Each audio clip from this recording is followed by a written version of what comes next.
إن الحمد لله نحمده ونستعينه ونستغفره ونعوذ بالله من شرور أنفسنا ومن سيئات أعمالنا من يهده الله فلا مضل له ومن يضلل فلا هادي له وأشهد أن لا إله إلا الله وحده لا شريك له وأشهد أن محمدا عبده ورسوله أما بعد فإن خير الكلام كلام الله وخير الهدي هدي محمد صلى الله عليه وسلم وشر الأمور محدثاتها وكل محدثة بدعة وكل بدعة ضلالة وكل ضلالة في النار. اللهم صل على محمد وعلى آل محمد كما صليت على إبراهيم وعلى آل إبراهيم إنك حميد مجيد. اللهم بارك على محمد وعلى آل محمد كما باركت على إبراهيم وعلى آل إبراهيم إنك حميد مجيد. رب اشرح لي صدري ويسر لي أمري واحلل عقدة من لساني يفقهوا قولي رب زدني علما. قال الله تبارك وتعالى في القرآن المجيد: أعوذ بالله من الشيطان الرجيم وَإِن تَعُدُّوا نِعْمَةَ اللَّهِ لَا تُحْصُوهَا إِنَّ الْإِنسَانَ لَظَلُومٌ كَفَّارٌ. ہر قسم کی حمد و ثنا اللہ وحدہ لا شریک کی ذات کے لیے خاص ہے. بے شمار صلاۃ و سلام سید الانبیاء سید ولد آدم محمد الرسول اللہ صلی اللہ علیہ وسلم کی ذات پر، اللہ کی بے شمار رحمتیں ہوں صحابہ کرام رضوان اللہ علیہم اجمعین پر.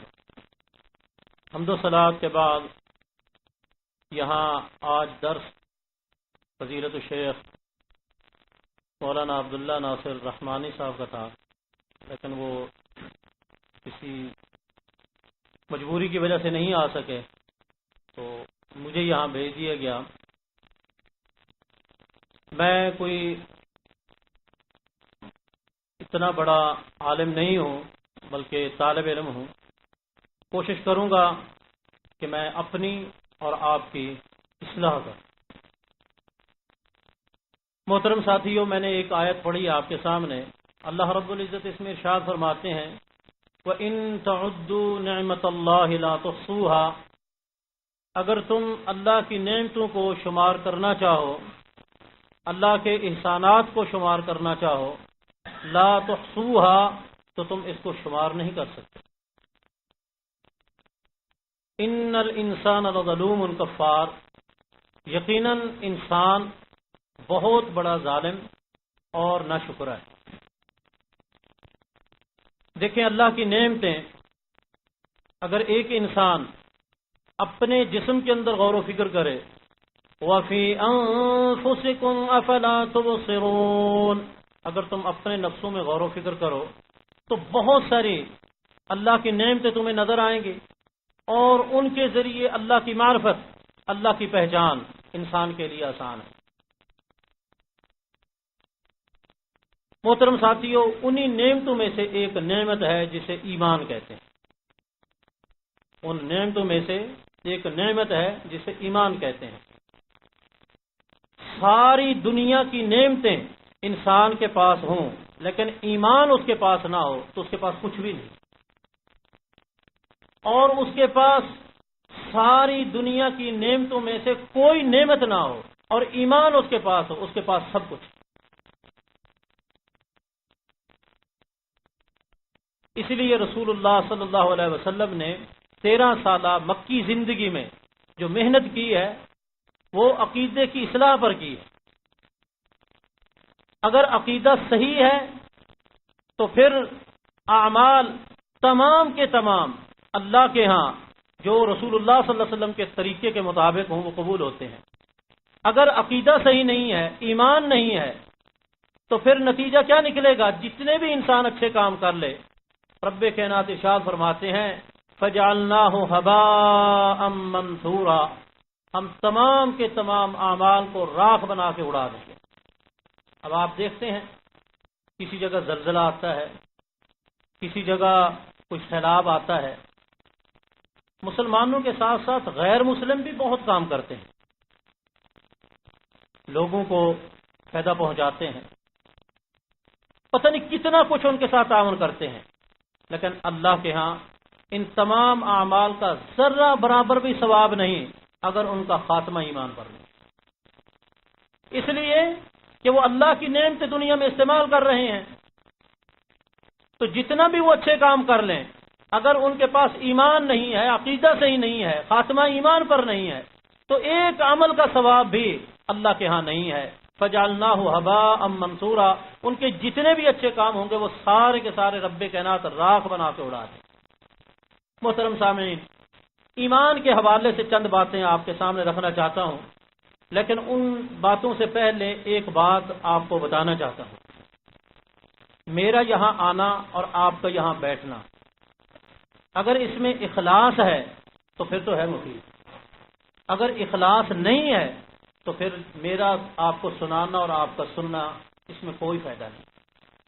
دوسری بات یہ ہے کہ میں جو بات کہوں اگر میرا عمل اس کے مطابق ہے تو پھر تو میرے لیے مفید ہے، اگر میرا عمل اس کے خلاف ہے تو پھر میری مثال ایسے ہے، مثل الذین حملوا التوراۃ ثم لم يحملوها كمثل الحمار يحمل اسفارا، میرے اور گدھے کے اندر کوئی فرق نہیں ہے اگر میں کہتا ہوں لیکن اس کے مطابق عمل نہیں کرتا، میرے اور گدھے کے اندر کوئی فرق نہیں۔ ایسے ہی اگر آپ میری بات سنیں اور سننے کے بعد اس پر عمل نہ کریں تو آپ کے اندر اور گدھے کے اندر کوئی فرق نہیں۔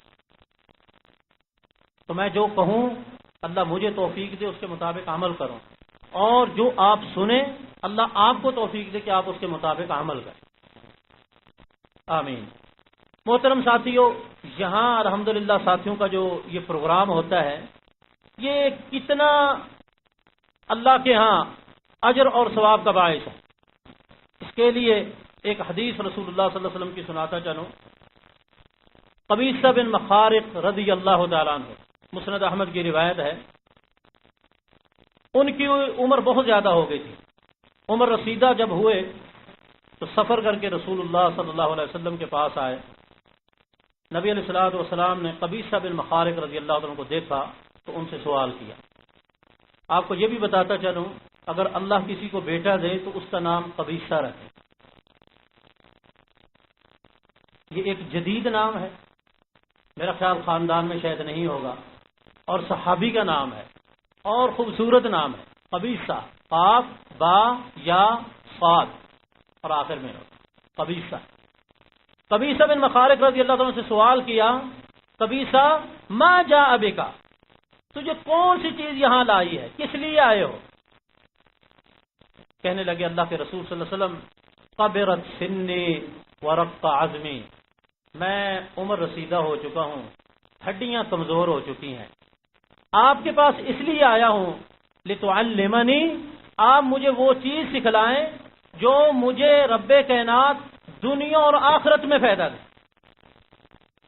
ما ینفعنی اللہ فی الدنیا والآخرہ، دنیا اور آخرت میں اللہ مجھے وہ فائدہ دے، ایسی چیز کی مجھے تعلیم دے۔ رسول اللہ صلی اللہ علیہ وسلم فرمانے لگے قبیصہ رضی اللہ تعالیٰ عنہ، وہ چیز تو میں تمہیں بتلاؤں گا لیکن پہلے تو یہ سن، جہاں سے چلا ہے جہاں تک آیا ہے، ما مررت بحجر ولا شجر ولا مدر، کسی درخت کے پاس گزرا ہے، پتھر کے پاس گزرا ہے، کچی دیوار کے ساتھ گزرا ہے، جہاں سے بھی آیا ہے، الا استغفر لک، سب نے تیرے لیے یہی کہا ہے اللہم اغفر لہ، اللہم اغفر لہ، اللہم اغفر لہ۔ واللہ اگر میرے اندر اخلاص ہے اور آپ کے اندر اخلاص ہے تو جہاں سے میں چلا ہوں اور آپ چلے ہیں تو ہر چیز نے ہمارے لیے یہی کہا ہے اللہم اغفر لہم، اللہم اغفر لہم، اللہم اغفر لہم۔ اس قدر عظیم عمل، یہ دین کی بات سننا سنانا، بشرطے کہ اللہ کی رضا اس میں ہو اور کوئی اس میں غرض نہ ہو، اللہ کی رضا مقصود ہو، تو اتنا عظیم عمل ہے۔ رسول اللہ صلی اللہ علیہ وسلم فرماتے ہیں ابو قبیصہ رضی اللہ عنہ، جہاں سے چلا ہے جہاں تک چلا ہے ہر چیز نے تیرے لیے استغفار کی ہے، مغفرت کی دعا کی ہے۔ اس کے بعد رسول اللہ صلی اللہ علیہ وسلم فرمانے لگے قبیصہ اذا صلیت صلاۃ الصبح، جب تو صبح کی نماز پڑھ لے، فقل، پھر تو کہے سبحان اللہ العظیم وبحمدہ۔ ایک بات آپ کو بتاتا چلوں، ایک صحیح بخاری کی آخری روایت ہے، اس میں یوں ہے سبحان اللہ و بحمدہ سبحان اللہ العظیم.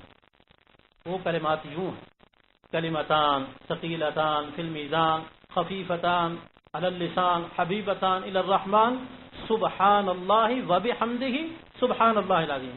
لیکن قبیصہ بن مخارق رضی اللہ عنہ کو جو سکھلا رہے ہیں، فقل، تو کہے سبحان اللہ العظیم و بحمدہ. تو یہ فقل ثلاثاً 3 مرتبہ کہے صبح کی نماز کے بعد. جب تو 3 مرتبہ کہے گا، اللہ کی طرف سے تجھے 3 فائدے ملیں گے، 3 انعام ملیں گے. پہلی چیز، تعاف من العمى، اس وظیفے کے نتیجے میں تیری بینائی صحیح رہے. اس وظیفے کے نتیجے میں تعاف من العمى، اندھا نہیں ہوگا، تیری بینائی ٹھیک رہے گی. والجزام، تجھے خطرناک بیماری نہیں لگے گی. تیسرا، والفلج، فالج سے محفوظ ہے. 3 مرتبہ صبح کی نماز کے بعد کہنا ہے سبحان اللہ العظیم و بحمدہ. اس کے 3 فائدے ہیں. کتنا ٹائم لگتا ہے؟ سبحان اللہ العظیم و بحمدہ سبحان اللہ العظیم و بحمدہ سبحان اللہ العظیم و بحمدہ. بس یہی وقت ہے. اس کے فائدے یہ ہیں: تعاف من العمى والجزام والفلج، بینائی صحیح رہے گی، خطرناک بیماری سے محفوظ رہے گا، فالج سے محفوظ رہے گا. اور پھر رسول اللہ صلی اللہ علیہ وسلم فرمانے لگے اس کے بعد 4 کلمے یہ بھی کہے، اللہ سے یہ بھی مانگ. پہلا، اللہم انی اسألک مما عندک، اللہ میں تجھ سے اس چیز کا سوال کرتا ہوں جو تیرے پاس. اللہ کے پاس کیا ہے؟ وَلِلَّهِ خَزَائِنُ السَّمَاوَاتِ وَالْأَرْضِ، آسمان و زمین کے خزانے سارے اللہ کے پاس. اور اس کلمے کے اندر انسان نے اللہ سے کیا مانگا ہے؟ اللہم انی اسألک مما عندک، اللہ جو کچھ تیرے پاس ہے سارا مجھے دے دے.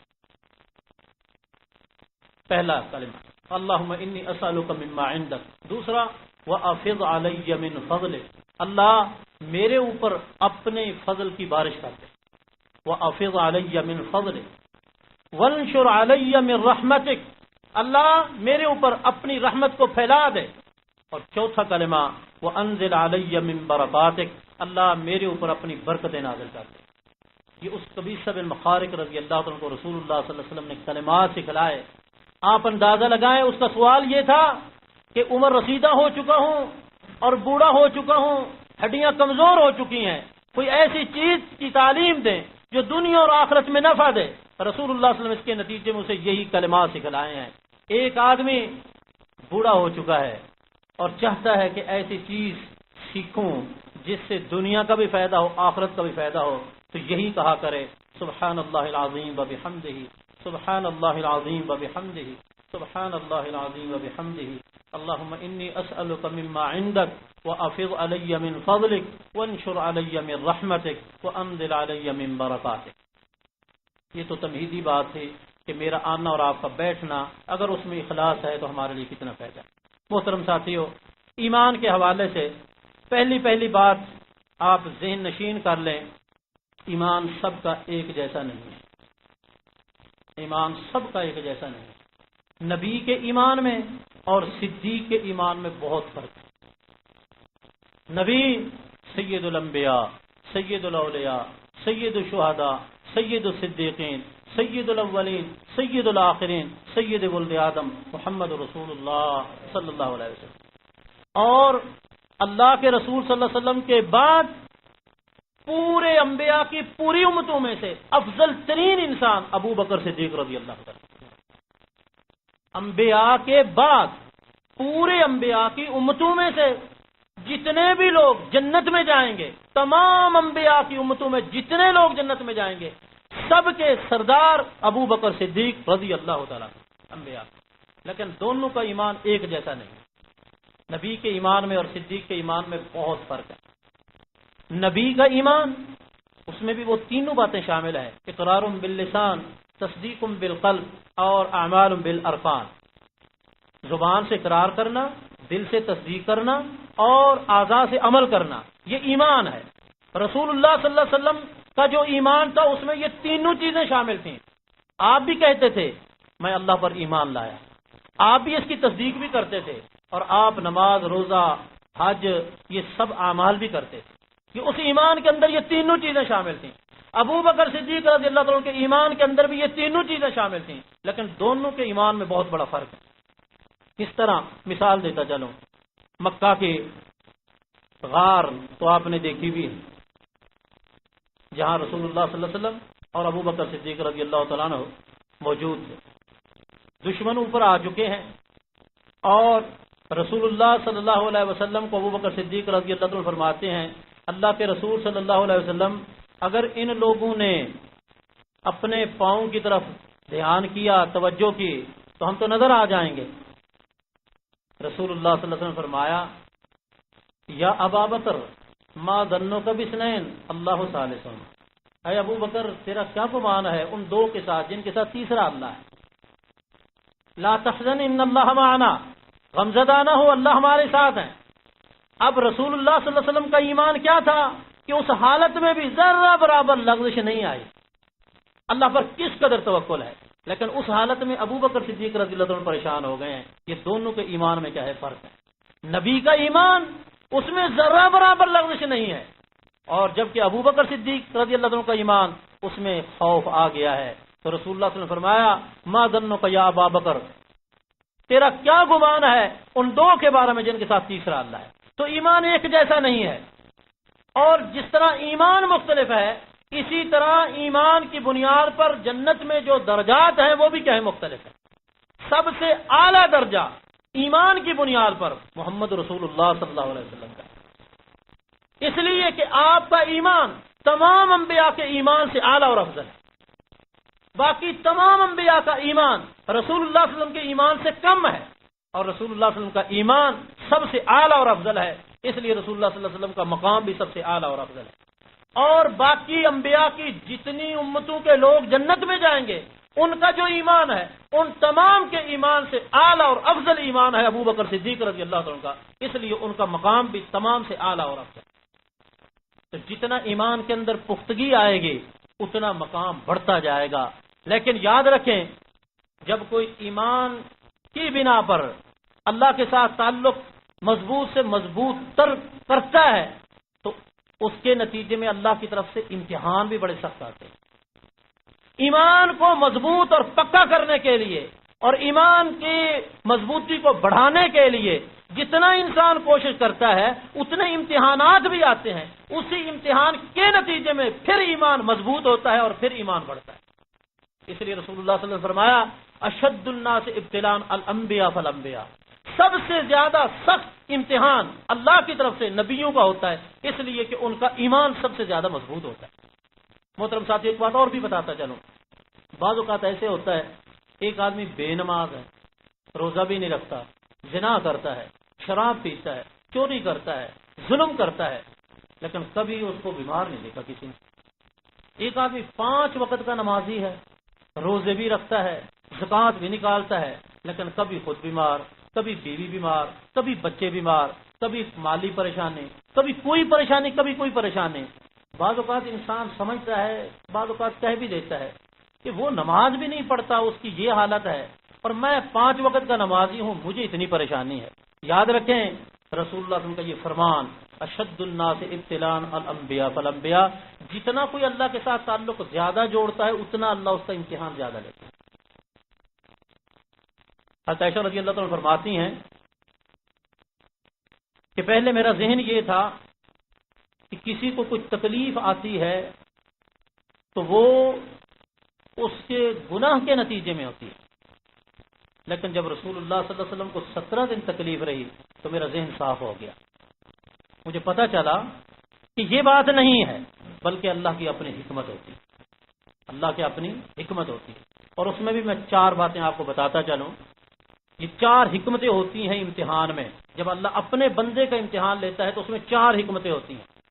پہلی حکمت یہ ہوتی ہے کہ اللہ اس بندے کو امتحان میں مبتلا کر کے دوسروں کو جھنجھوڑنا چاہتا ہے کہ جس کو تم سمجھتے ہو کہ اتنا نیک ہے میں اسے بھی پکڑ سکتا ہوں، تو جو ہر وقت اللہ کی بغاوت میں ہے اسے اپنے آپ کو سنبھالنا چاہیے، یہ ایک حکمت ہے۔ دوسری حکمت یہ ہے کہ اللہ اپنے بندے کو جب اپنے پاس بلاتے ہیں تو اللہ کا ارادہ یہ ہے کہ میرا بندہ جب میرے پاس آئے تو بالکل پاک صاف ہو کے آئے. اب اس کے اعمال تو کم ہیں، اس کو امتحان کے اندر مبتلا کر کے وہ صبر کرتا ہے، اس کے نتیجے میں اس کے گناہ جھڑ جاتے ہیں، وہ پاک صاف ہو کے اللہ کے پاس پہنچ جاتا ہے. تیسری حکمت یہ ہوتی ہے کہ اللہ رب العزت بعض اوقات اس کو ایک مقام دینا چاہتے ہیں لیکن اس کے اعمال کم ہیں، اللہ امتحان میں مبتلا کرتے ہیں، وہ صبر کرتا ہے، اس کے نتیجے میں اللہ اسے وہ مقام دے دیتے ہیں. اور چوتھی حکمت یہ ہوتی ہے کہ بعض اوقات اللہ کسی کو امتحان میں مبتلا کرتے ہیں، وَلَنُذِيقَنَّهُم مِّنَ الْعَذَابِ الْأَدْنَىٰ دُونَ الْعَذَابِ الْأَكْبَرِ لَعَلَّهُمْ يَرْجِعُونَ، کہ شاید بندے کو کوئی جھنجھوڑا ہو اور اس کو سمجھ آ جائے. اور یہ بات ہے اللہ کی قسم، جس کو تکلیف آ جائے نا وہ اپنے حق میں بہتر سمجھے، پریشان نہ ہو. کیوں؟ اس لیے کہ جو اللہ کا باغی ہوتا ہے، اللہ قرآن پاک میں بیان کرتے ہیں فَلَمَّا نَسُوا مَا ذُكِّرُوا بِهِ فَتَحْنَا عَلَيْهِمْ أَبْوَابَ كُلِّ شَيْءٍ حَتَّى إِذَا فَرِحُوا بِمَا أُوتُوا أَخَذْنَاهُمْ بَغْتَةً فَإِذَا هُمْ مُبْلِسُونَ. اللہ فرماتے ہیں جو ہمیں بلا دیتے ہیں نا، ہم ان کے اوپر ہر چیز کے دروازے کھول دیتے ہیں، ہر چیز کے دروازے. جب وہ مست ہو جاتا ہے، غرق ہو جاتا ہے گناہوں میں، اللہ فرماتے ہیں خزناہم بغتہ، ہم اسے اچانک پکڑ لیتے ہیں، اسے توبہ کی مہلت بھی نہیں.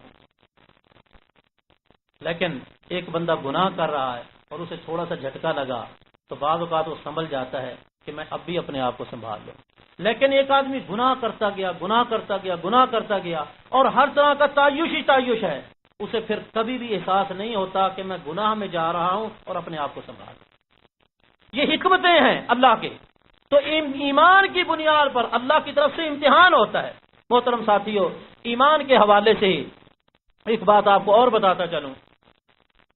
یاد رکھیں اگر ایک آدمی کے پاس ایمان ہے، اعمال اس کے کم ہیں، ایمان ہے اعمال اس کے کم ہیں، مثلا زکوٰۃ کے اندر کوتاہی کمی ہے، نماز کے اندر کوتاہی کمی ہے، روزے کے اندر کوتاہی کمی ہے، لیکن ایمان اس کے پاس ہے، تو یاد رکھیں اسی بنیاد پر وہ بالآخر جنت میں چلا جائے.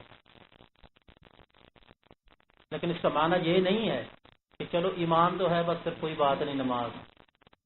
دیکھیں دنیا کی جو عدالتیں ہیں، جو تھانے ہیں، کچہریاں ہیں، ان کے اندر بھی تو انسان کو یقین ہوتا ہے کہ ضمانت ہو ہی جائے گی، لیکن انسان کیوں نہیں غلط کام کرتا کہ اگر میں غلط کام کروں گا مجھے پکڑ لیا تو میری عزت نفس مجروح ہوگی. تو ایسے ہی اخروی زندگی کے اعتبار سے بھی انسان کو سوچنا چاہیے کہ وہاں میری عزت نفس مجروح نہ ہو. وہ ایسا دن ہوگا یود المجرم لو یفتدی من عذاب یومئذ ببنیہ وصاحبته واخیہ وفصیلته التي تؤویہ ومن فی الارض جميعا ثم ينجی کلا انها لظى نزاعة للشوى تدعو من ادبر وتولى وجمع فعوعا. یہ سب کچھ دینے کے لیے تیار ہوگا، لیکن اللہ فرمائیں گے بندے میں نے تجھ سے یہ ساری چیزیں مانگی ہی نہیں تھی، لیکن تھوڑی سی چیز مانگی تھی وہ بھی تو نے نہیں دیا، وقت کی قربانی نہیں دی، معمولی مال کی قربانی نہیں دی. اب سب کچھ دینے کے لیے تیار ہے لیکن وہاں تھوڑی سی چیز مانگی تھی. اللہ نے اتنا کہا ہے کہ تیرے پاس اگر 7.5 تولے سونا ہے تو 7.5 تولے میں سے تو صرف 2.5% نکال دے، صرف 2.5%، باقی سارا تو استعمال کر. اور اس کا فائدہ یہ ہوگا کہ جو 2.5% تو مجھے دے گا میں اس کو ضائع نہیں کروں گا، اس کو اپنے پاس اس طرح بڑھاؤں گا کہ ایک کھجور کا دانہ خرچ کیا ہوا احد پہاڑ سے بھی زیادہ ہوگا. یہ اللہ کے پاس محفوظ ہو گیا. جس طرح بینک میں انسان بینک کے اندر پیسہ جمع کراتے وقت بڑی خوشی ہوتی ہے کہ میرا محفوظ ہو گیا، واللہ اللہ کے راستے میں خرچ کرتے وقت بھی بندے کو اس سے زیادہ خوشی ہونی چاہیے کہ میرا یہ اللہ کے ہاں کیا ہو گیا، محفوظ ہو گیا. تو یاد رکھیں ایمان کی بنیاد پر اگر اعمال کے اندر کوتاہی اور کمی ہے تو ایمان کی بنیاد پر اللہ جنت میں بھی داخل کریں گے. اور اس کے ساتھ ساتھ ایک فائدہ اور بھی ہوگا. دنیا میں ہر انسان کی خواہش ہوتی ہے کہ میری بیوی میرے ساتھ رہے، میری اولاد میرے ساتھ رہے، میرے ماں باپ میرے ساتھ رہیں، میرے بہن بھائی میرے ساتھ رہیں، ہم اکٹھے ایک جگہ زندگی گزاریں. جس طرح یہاں دنیا میں یہ خواہش ہے، واللہ آخرت میں جنت کے اندر بھی یہی خواہش ہوگی کہ سارے اکٹھے ہو جائیں. اللہ فرماتے ہیں قرآن مجید کے اندر ہے والذین آمنوا واتبعتهم ذریتهم بإیمان الحقنا بهم ذریتهم وما علتناهم من عملهم من شیء۔ اللہ فرماتے ہیں اگر ایمان سب کے پاس ہے، اعمال تھوڑے بہت اوپر نیچے ہیں، تو ایمان کی بنیاد پر ہم سارا خاندان ایک جگہ اکٹھا کرتے ہیں۔ اگر تم چاہتے ہو کہ ہمارے ماں باپ ہمارے ساتھ رہیں، ہماری اولاد ہمارے ساتھ رہے، ہمارے بہن بھائی ہمارے ساتھ رہیں، تو پھر ان کے بارے میں سوچ و بچار ہونی چاہیے۔ کیا سوچ و بچار؟ یا ایھا الذین آمنوا قوا انفسکم واہلیکم نارا، جس طرح اپنے آپ کو بچاتے ہو اپنے اہل و عیال کو بھی بچا۔ تو خود نمازی ہے، بیوی تیری نماز نہیں پڑھتی اور تو اسے کچھ کہتا بھی نہیں ہے، تو سب سے بڑا دشمن ہے اپنی بیوی۔ تیری اولاد تیری فرما بردار ہے لیکن نیکی کے معاملے میں نافرمان ہے اور تو اسے کچھ بھی نہیں کہتا، تو اپنی اولاد کا سب سے بڑا دشمن ہے۔ تیرے ماں باپ تیری ہر طرح کی خواہش پوری کرتے ہیں لیکن نیکی کی طرف نہیں آتے اور تو انہیں کچھ بھی نہیں کہتا، تو ان کا بہت بڑا دشمن ہے۔ اللہ فرماتے ہیں یا ایھا الذین آمنوا ان من ازواجکم واولادکم عدوا لکم فاحذروہم، تمہاری بعض اولادیں بعض بیویاں تمہاری دشمن ہیں، ان سے بچو۔ کیا معنی؟ وہ بیوی اور وہ اولاد جو انسان کی اخروی زندگی تباہ و برباد کر رہی ہے وہ دشمن ہے، تو ان سے بچنا بھی ہے، لیکن بچنے کا معنی یہ نہیں ہے کہ الگ تھلگ ہو جاؤ، نہیں، فاعفو واصفحوا، درگزر کرو، معاف کرو، ان کی تربیت کرو، ان کی اصلاح کرو۔ رسول اللہ صلی اللہ علیہ وسلم فرماتے ہیں اللہ اس جوڑے پر بہت خوش ہوتے ہیں کہ شوہر کی جاگ ہو گئی، صبح کا وقت ہے، کون سا وقت؟ وبالاسحار هم يستغفرون، شوہر کی جاگ ہو گئی، اب وہ بیوی کو جگاتا ہے، وہ جاگتی نہیں، اس کو کسی بھی انداز میں جگانے کی کوشش کرتا ہے، پانی ڈال کے اسے جگاتا ہے، دونوں کھڑے ہو جاتے ہیں اللہ کے سامنے، اللہ اس جوڑے پر بڑا خوش ہے، بڑا خوش ہوتے ہیں۔ اور اسی طرح اگر بیوی کی جاگ ہو جاتی ہے، شوہر کو کھڑا کر لیتی ہے اور دونوں اللہ کے سامنے کھڑے ہو جاتے ہیں، تو اللہ بڑے خوش ہوتے ہیں۔ ایسا وقت ہے اللہ خود آسمان دنیا پر آ جاتے ہیں اور کہتے ہیں تو کوئی ہے مریض میں اسے شفا دوں، کوئی ہے مقروض میں اس کا قرض ادا کروں، کوئی ہے تنگ دست اس کی تنگ دستی دور کروں، کوئی ہے فقیر محتاج اس کا فقر اور محتاجی دور کروں۔ اللہ خود صدائیں لگا رہے ہیں۔ دنیا والے تو مانگنے سے ناراض ہوتے ہیں، خالق کے کائنات سے کوئی نہ مانگے تو سب ناراض ہوتے ہیں۔ بار بار مانگو اللہ خوش ہوتے ہیں، اگر نہ مانگو تو اللہ ناراض ہوتے ہیں۔ تو محترم ساتھیو، ایمان کی بنیاد پر سارے کے سارے اکٹھے ہو جائیں گے وہاں۔ اگر ایمان سب کے پاس ہے، اگر ایمان نہیں ہے تو پھر نبی کا بیٹا کیوں نہیں، نبی کا بیٹا کیوں نہیں، اور ایمان نہیں ہے اور نبی کہہ رہا ہے انہ من اہل، اللہ یہ تو میرے اہل میں سے ہے، اللہ یہ تو میرا بیٹا ہے۔ اللہ فرماتے ہیں انہ لیس من اہل، یہ تیرے اہل میں سے نہیں ہے۔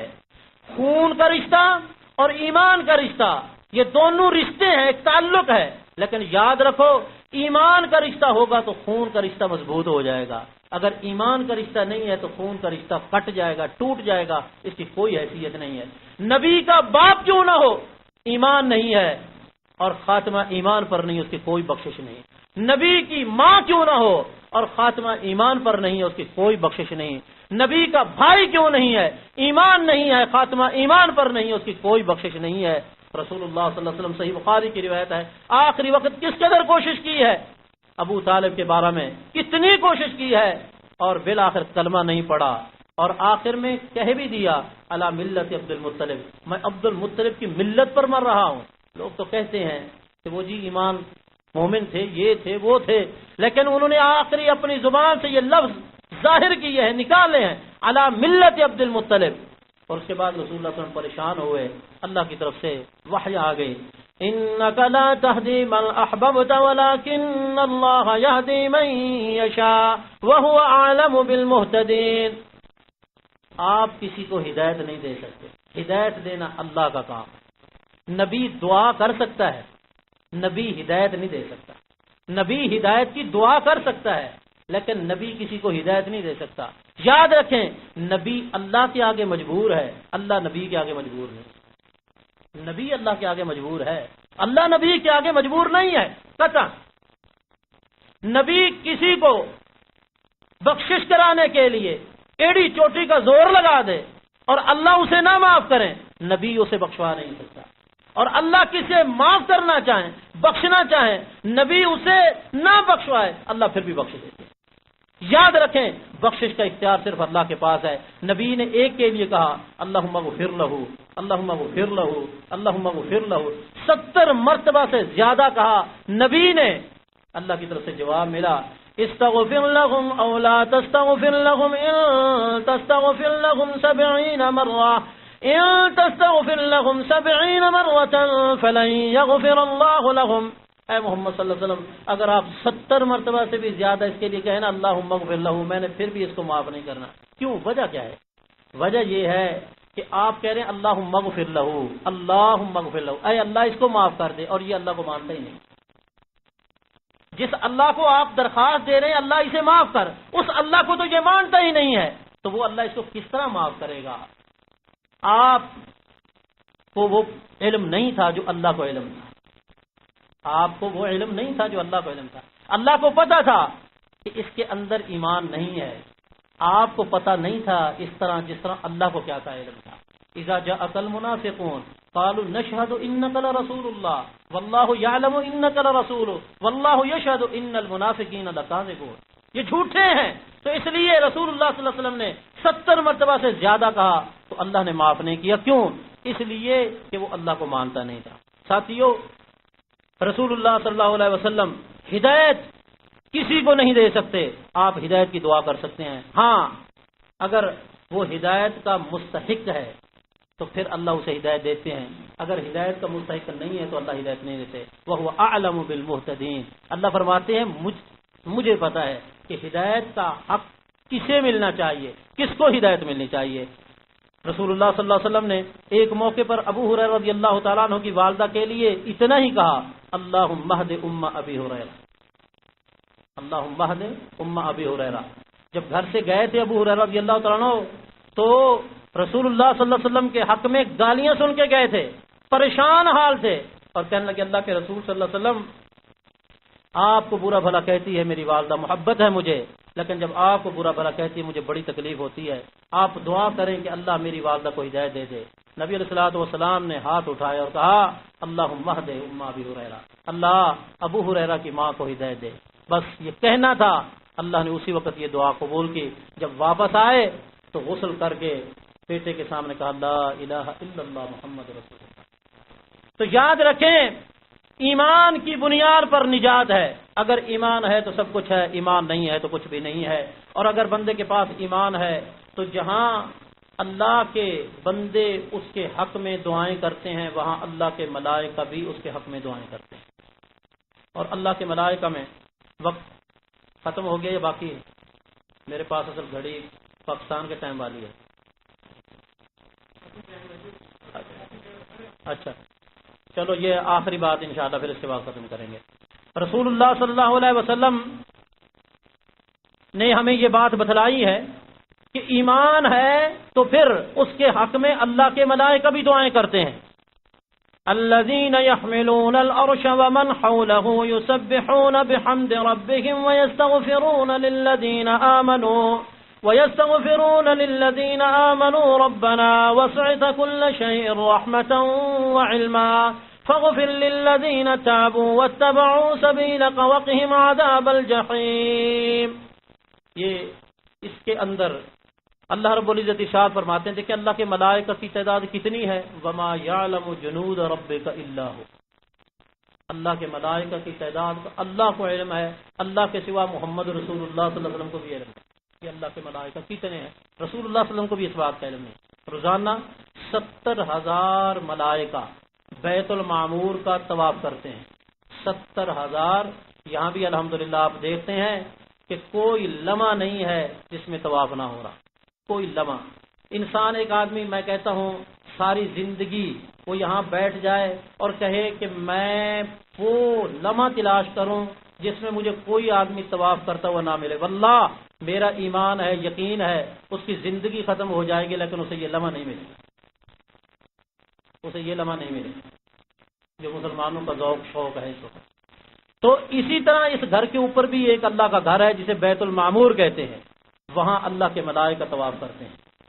اور جہاں اللہ کے ملائکہ طواف کرتے ہیں، رسول اللہ صلی اللہ علیہ وسلم فرماتے ہیں جو اللہ کا فرشتہ ایک مرتبہ طواف کر لیتا ہے پھر قیامت تک اسے موقع پھر دوبارہ نہیں ملتا۔ اس سے آپ اندازہ لگائیں اللہ کے ملائکہ کی تعداد کتنی ہے۔ وما یعلم جنود ربک الا هو۔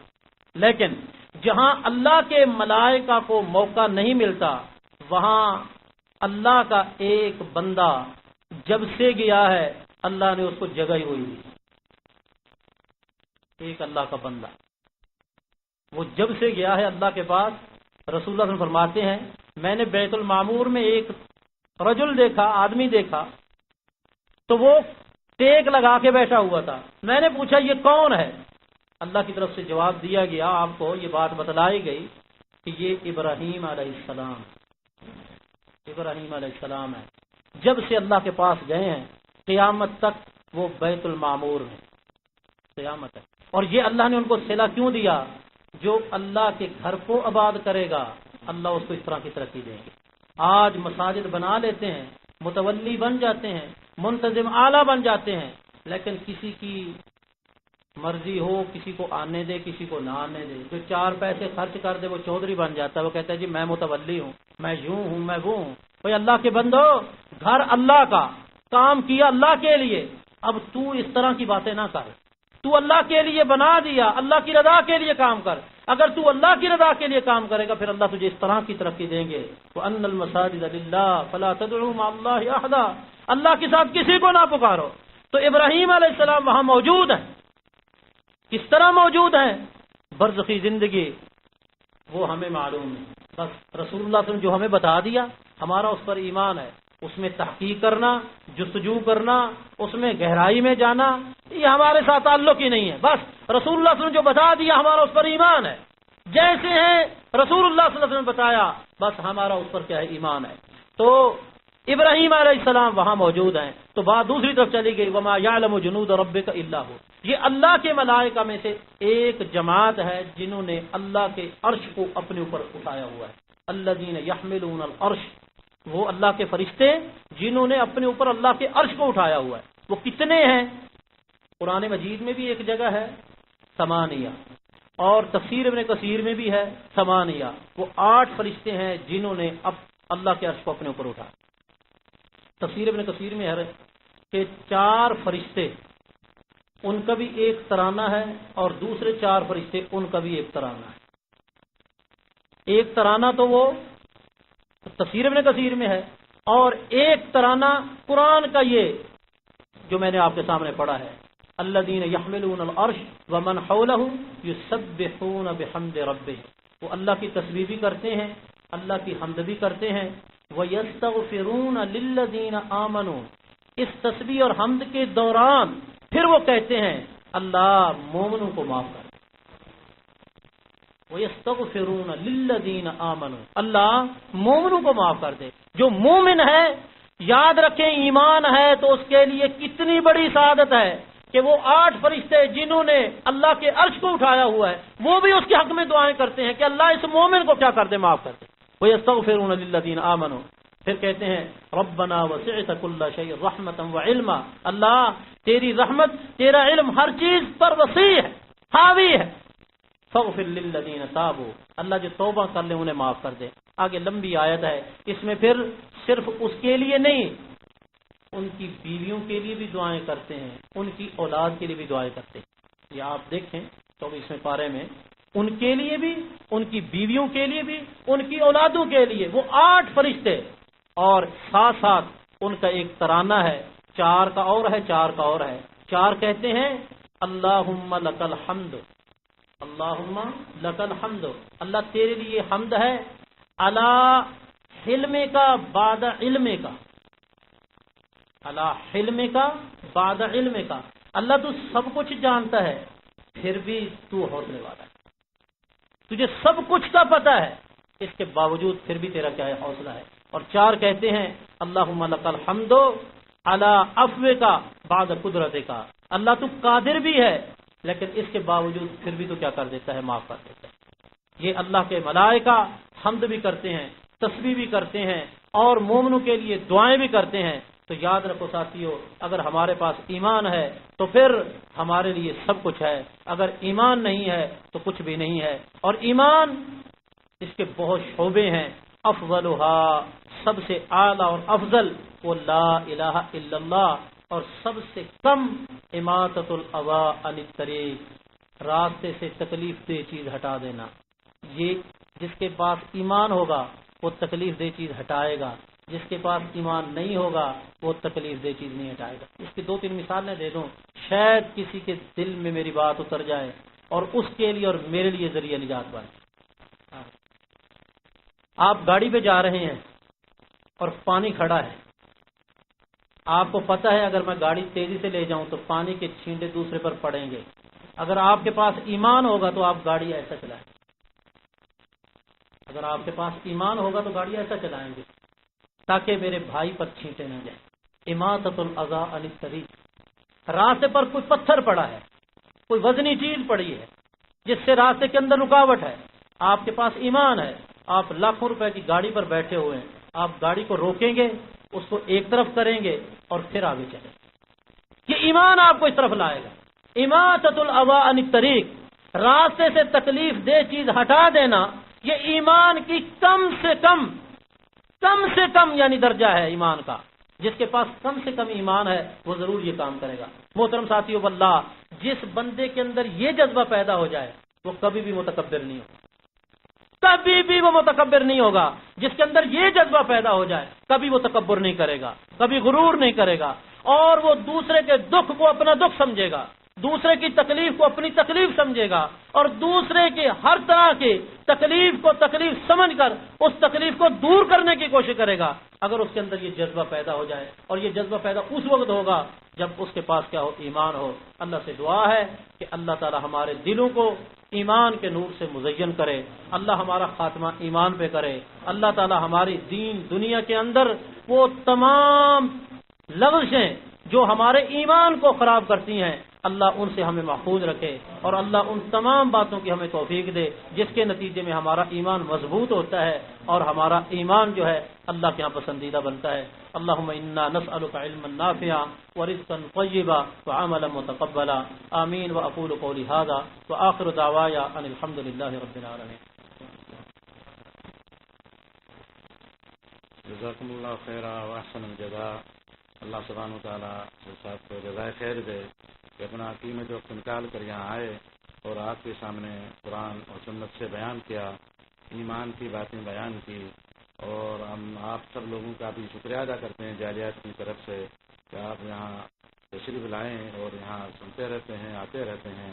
ایمان کے بارے میں شیخ صاحب نے بڑا تفصیل بیان کیا، اور جو ہے یہ چیزیں ذہن میں رکھنی چاہیے، یاد رکھنی چاہیے اور سمجھنا چاہیے، پھر اس کے مطابق عمل کرنا چاہیے، اور اس کو پھر آگے پھیلانا چاہیے، آگے لوگوں تک پہنچانا چاہیے۔ اور ایمان کے بارے میں جب جبرائیل علیہ السلام نے اللہ کے رسول سے سوال کیا، جو حدیث جبریل جو معروف ہے کہ اخبرنی عن الایمان، ایمان کے بارے میں بتائیے، تو اللہ کے رسول نے فرمایا ان تؤمن باللہ وملائکتہ وکتبہ ورسلہ والیوم الآخر وتؤمن بالقدر خیرہ وشرہ۔ تو ان چیزوں کو جو ہے یاد کر لینا چاہیے کہ ایمان جو ہے ان تؤمن باللہ، پہلے نمبر پر اللہ پر ایمان ہو، اللہ پر ایمان ہو، شرک نہ کرے، اللہ کے بارے میں جو بتایا گیا اس پر ایمان لائے، اللہ کے بارے میں ہاتھ کا بتایا ہاتھ پر ایمان لائے، اللہ کے بارے میں آنکھوں کو سننا اور دیکھنا جو اس سے تعبیر کرتے ہیں اور ادھر ادھر کی باتیں کرتی ہیں ویسا نہیں کرنا چاہیے۔ ان تؤمن باللہ وملائکتہ، اور ملائکہ اللہ کے مخلوق ہے، اس کے بارے میں ایمان ہونا چاہیے۔ بہت سارے لوگ کہیں ہم نے تو نہیں دیکھے، ہمیں کیا پتا، ایمان ہی نہیں رہا۔ ہاں، یہ اللہ کے مخلوق ہے اور بے شمار مخلوق ہے جیسے آپ نے سنا، اور رسول ہی، اور اللہ کے رسول جتنے ہیں، لاکھ سوا لاکھ جتنے واللہ عالم، جو سلسلہ چلتا رہا آخر نبی محمد صلی اللہ علیہ وسلم آئے، تو ان سب رسولوں پر ایمان ہے۔ جیسے آج کل یہودی نصارہ دوسرے جو ہمارے پیارے حبیب مصطفیٰ صلی اللہ علیہ وسلم پر طنز کرتے ہیں اور ایسی باتیں کرتے ہیں، تو ہم کسی نبی اور رسول کے بارے میں چاہے موسیٰ علیہ السلام عیسیٰ علیہ السلام کوئی بات نہیں کرتے، سب پر ہمارا ایمان ہے۔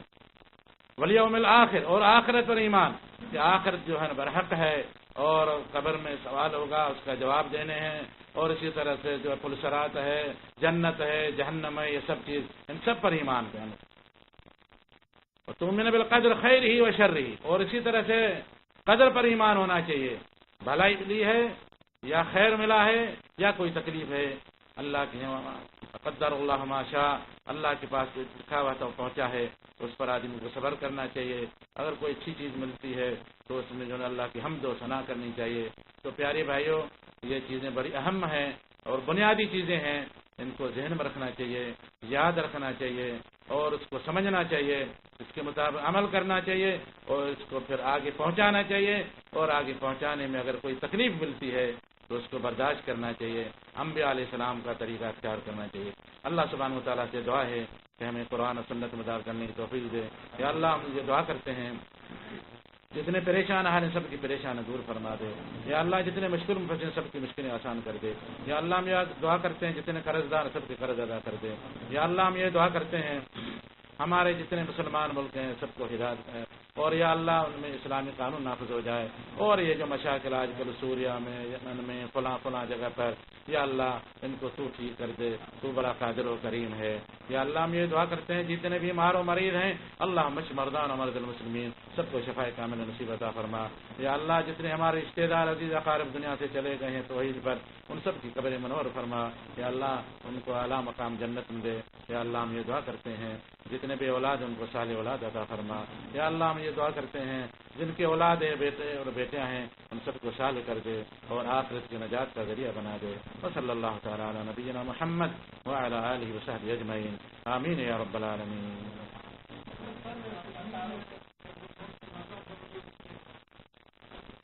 اس کے لیے دعا کا ہاں جی، بھائی صاحب کہہ رہے ہیں کہ کشمیر میں کوئی ان کی رشتے دار فوت ہو گئی ہے، تو ان کی دعا کے لیے کہتے ہیں، ان کے لیے دعا کریں، اور جتنے بھی مسلمان بھائی فوت ہو گئے ہیں یا موجود ہیں سب کے لیے دعا کریں، اللہ تعالیٰ کو ہدایت کرے، اور جو فوت ہو گئے ہیں ان پر رحمتیں جو اپنی برسائے۔ میں غلط سمجھا پہلے۔ میرا نام عبدالحمید ہے اور میرا تعلق پنجاب سے ہے۔ پنجاب کے ایک شہر ہے جلال پور پیر والا، جہاں 1928 میں شیخ سلطان محمود رحمہ اللہ کو تشریف لائے تھے، اور اس کے بعد وہاں ایک مدرسہ بنا تھا دارالحدیث محمدیہ کے نام سے، اور اب تک وہ الحمدللہ مدرسہ چل رہا ہے۔ 1995 میں شیخ فوت ہو گئے رحمہ اللہ، اللہ تعالیٰ ان کی مغفرت فرمائے، اللہ ان کے درجات بلند کرے۔ اس کے بعد مولانا محمد رفیق الاسری، وہ صدر المدرس ہیں، اور جنہوں نے شیخ ابو بکر الجزائری کی کتاب ہے منہاج المسلم، اس کا ترجمہ کیا ہے، اسلامی طرز زندگی۔ میں انہی کے مدرسے سے پہلے 8 سال وہاں پڑھتا رہا ہوں، اور اب مجھے وہاں 22 سال پڑھاتے ہوئے۔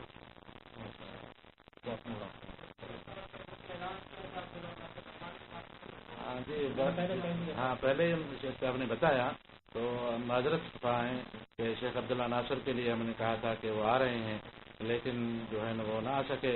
انشاءاللہ تعالیٰ اس کے بعد جو ہے نا کوئی پروگرام بنایا جائے گا اور آپ کا اطلاع دی جائے گی کہ کہیں بھی یا رسیفہ میں یا بن لادن اسخان میں، تو ان کا دوبارہ انشاءاللہ تعالیٰ پروگرام ہوگا۔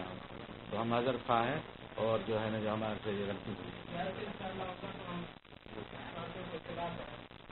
نماز پڑھی